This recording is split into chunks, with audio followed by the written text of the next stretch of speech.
নমস্কাৰ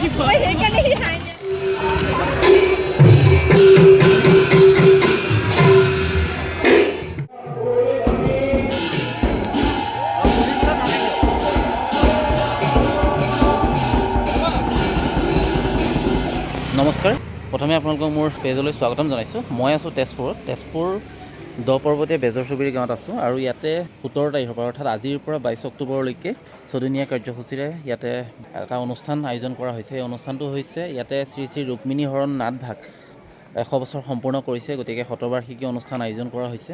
ভাওনা সমাৰোহ হ'ব ইয়াতে, কাইলৈৰ পৰা ভাওনা আছে, কেইবাটাও কাৰ্যসূচী হাতত লোৱা হৈছে। মই মোৰ ভিডিঅ'ৰ জৰিয়তে আপোনালোকক যিমান পাৰোঁ মহান অনুষ্ঠানভাগৰ আপোনালোকক কাৰ্যসূচীভাগ দেখাবলৈ চেষ্টা কৰিম। আজি আৰম্ভণি যিহেতু 17 তাৰিখ, গতিকে আজি আৰম্ভণি ভাগতে ইতিমধ্যে 100খন ধৰ্মধ্বজা উত্তোলন কৰা হৈ গ'ল। ইয়াৰ পৰৱৰ্তী সময়ছোৱাত সাংস্কৃতিক শোভাযাত্ৰা হ'ব আৰু যি যি কাৰ্যসূচী হ'ব মই আপোনালোকক মোৰ ভিডিঅ'ৰ জৰিয়তে যিমান পাৰোঁ দেখুৱাব চেষ্টা কৰিম।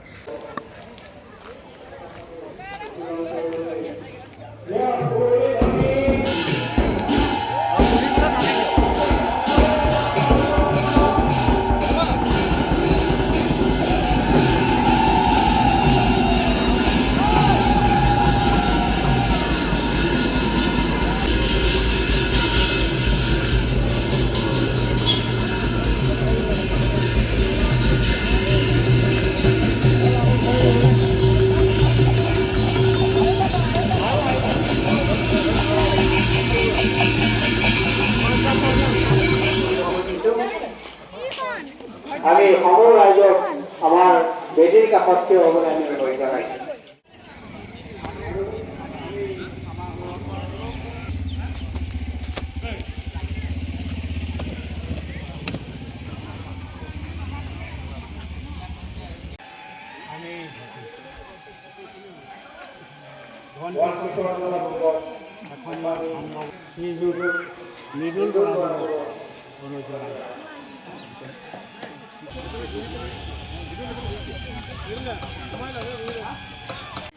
ইয়াতে এটা অস্থায়ী নামঘৰো সাজি উলিয়াইছে খেৰেৰে। মই ওচৰলৈ গৈ আপোনালোকক দেখাম। আৰু এই আপোনালোকে যিটো মই পেণ্ডেল দেখাইছোঁ, এই পেণ্ডেলটোৰ ভিতৰতে ধুনীয়াকৈ ভাওনা পৰিৱেশন কৰিব পৰাকৈ 1, 2, 3টা ঠাই উলিয়াই দিছে, য'ত কাইলৈৰ পৰা যিহেতু ভাওনা সমাৰোহ ইয়াতে অনুষ্ঠিত কৰা হ'ব, ভাওনা হ'ব, গতিকে 3টা ঠাই উলিয়াই দিছে। একে সময়তে 3 জেগাত ভাওনা হৈ থাকিব। চ' আমি যিহেতু বাৰেচহৰীয়া ভাওনা যিসকলে চাইছে গম পায়, জামুগুৰি হাটত যিখন অসম বিখ্যাত বিশ্ববিখ্যাত বাৰেচহৰীয়া ভাওনা, তাতো একে সময়তে যেনেকৈ কেইবাখনো ভাওনা অনুষ্ঠিত কৰা হয়, ইয়াত হ'ব। এইটো এটা ধুনীয়াকৈ, আৰু এই সূতাবোৰ কেনেকৈ প্ৰস্তুত কৰিছে মই দেখাম। স্পঞ্জ কাটি লৈ এয়া হৈছে এটা বাঁহৰ সূতা, দেখিছে? বাঁহৰ সূতাত স্পঞ্জবোৰ লগাই দিছে, ইয়াতে ৰং কৰি দিছে, গোটেইখিনি স্পঞ্জত ৰং কৰি দিছে। সেইফালে এটা অস্থায়ী নামঘৰ প্ৰস্তুত কৰি ওলাইছে, সাজি ওলাইছে খেৰেৰে। চাওক, সাংস্কৃতিক শোভাযাত্ৰাৰ কাৰণে ইতিমধ্যে সাজু হৈছে। এইফালে গণেশবাগ ধুনীয়াকৈ সাজু কৰি ৰাখিছে। আৰু এইফালে চাওক, এখন ধুনীয়াকৈ ৰথ সাজি ওলাইছে। সেই ৰথখনো মই আপোনালোকৰ ওচৰৰ পৰা গৈ দেখুৱাই আছোঁ।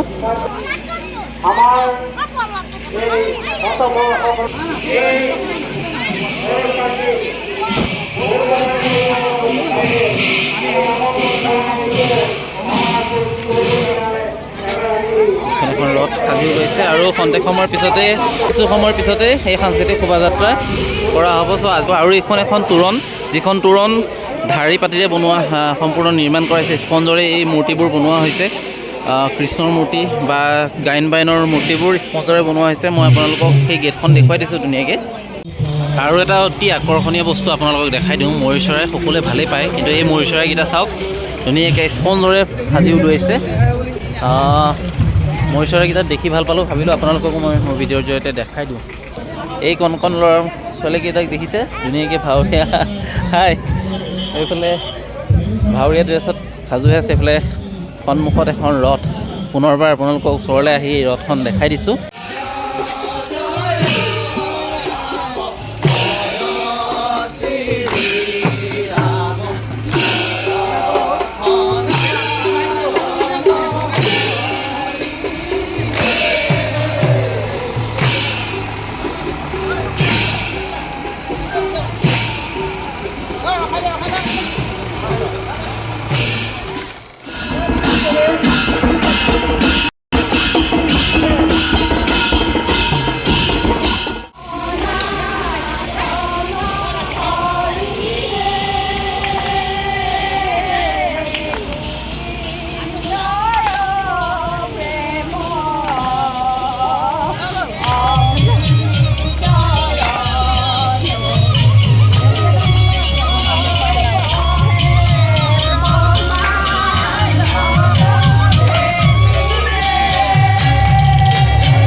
সেইকাৰণে সি হাঁহি আছে মোলৈ চাই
ইতিমধ্যে আমি নাট সমাৰোহৰ